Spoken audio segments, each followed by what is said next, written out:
fag end. You people would have had virtually heard enough on financial inclusion. So I'll try to be very crisp and bit on what is our take. Beam is, when we looked at Beam starting in 2009, and what is it that we want to do to first integrate the people around India who do not have access to financial integration and take benefit from the nation's economic growth and progress. So, and 65 years of banking did not lead any efforts.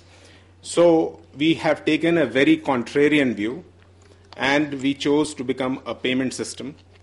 And this is the Mahatma Gandhi's talisman was the one which we use as our DNA to power ourselves. What we do, we enable payments, convenience, and empower people to freely transact and enrich their lives. And in essence, we are a mobile payment system that allows its customers to transact with anyone at any time without having to require a bank account. If he has, great. If he doesn't have, it doesn't matter. A basic phone would be enough. One Beam account serves all its needs. So we have put the customer first. We are a consumer-facing organization. We put the customer first. If the customer would require a bank account, we'll give them. We are not going to force anything down the throat. As we speak, we do right from money transfer to various value-added services, to MFI transactions, and including let people play games. The value proposition before the customer is pretty straight and simple. We don't ask him to change his phone. There's no software to download. There's no SIM to be taken. There's no paper to be filled. And you can obviously do the transaction from anywhere, and there's no need to go to a bank. I don't really care whether you are an Airtel customer or a Vodafone customer. So long as you have got a basic mobile phone, you're on. Our success has been quite incredible. In fact, even this figure has been breached. In just about 3 years, we have crossed 10 million by August. Right now, we are inching towards 12 million customers. One of the first things which we realized for the delivery mechanism was how we can use the educated, unemployed women who, because of the social practices, do not have an opportunity to go out and seek jobs in the places.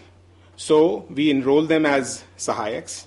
And out of the 50,000, we currently have approximately 15,000 Sahayaks who work from the convenience of their home and are able to, on an average, supplement approximately 1,500 to 2,000 rupees per month to their household. This way, we think that they are able to enrich their lives and get some empowerment. As we go around, by 2016, we will have 600,000 Sahayaks, which means one Sahayak per village across India. We are impacting society by getting convenience of transaction. Physical presence, obviously, of the person is not required. We have a very high acceptance rate because of the ever-increasing bouquet of services, which also includes, by the way, banking. And we create the awareness through local engagement, vividifying the concept, on-ground promotion, as well as being present on the above-the-line media. We have got a lot of recognition, right from being a case study at the Columbia Business School for nearly about now 3 years, and on the GSMA award, and one of the things which we are pretty proud of being selected by Princess Maxima, who's the global ambassador from the United Nations for choosing us from around the world, the only one from India for when she thinks that we can impact the poor. We have the regulatory approvals in place. Finally, RBI, after about banging our heads for 6 years with them, and being told that, no, you first need to be a bank or an NBFC, and we said, no, we simply want to do this. finally they saw the light and they did allow us, the licensing to go ahead and do our bit. This, my dear, I wanted to just give a small introduction. I saw while I was coming here that the major the recommendation of this panel is to give about 10 points to how to further financial inclusion using digital. Mr. Chairman, sir, I hail from a village. The nearest, and happens to be the most superstar village which can happen in this country. The nearest bank from my house is 10 kilometers. I have no incentive, no reason to go to the bank, just because it's just inconvenient.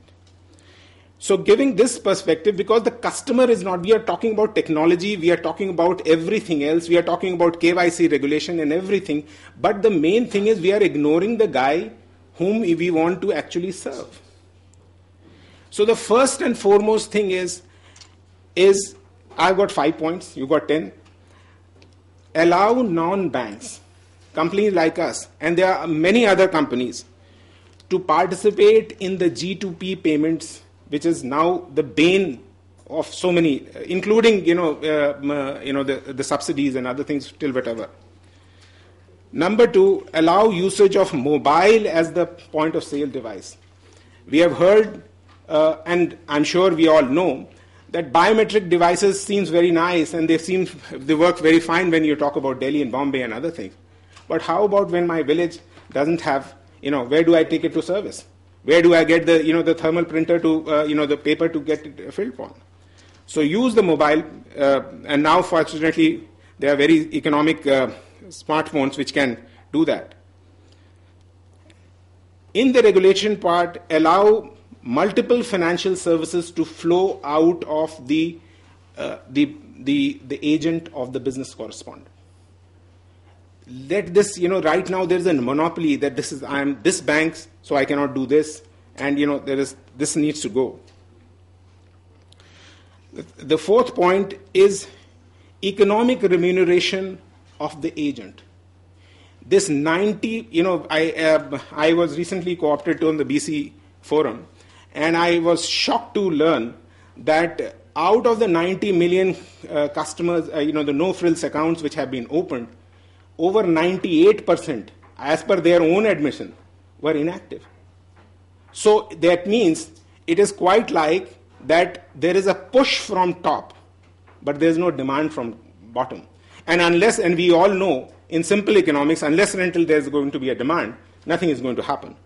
So, and the worst part in this paradigm is that the guy who's supposed to deliver the financial inclusion service is not remunerated properly.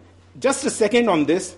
He gets, one bank gives 3,000 rupees a month to the agent, and he's supposed to cover 4 villages. My daily bus trip cost to and fro is 40 rupees. My snack cost is 10 rupees. 1,500 rupees I make is my cost. Then I have to tell my wife, how am I going to, to put food on my plate. Better still, I just go and enroll myself with NREGA. I don't have to do anything, and I'll get 1,750 rupees anyways.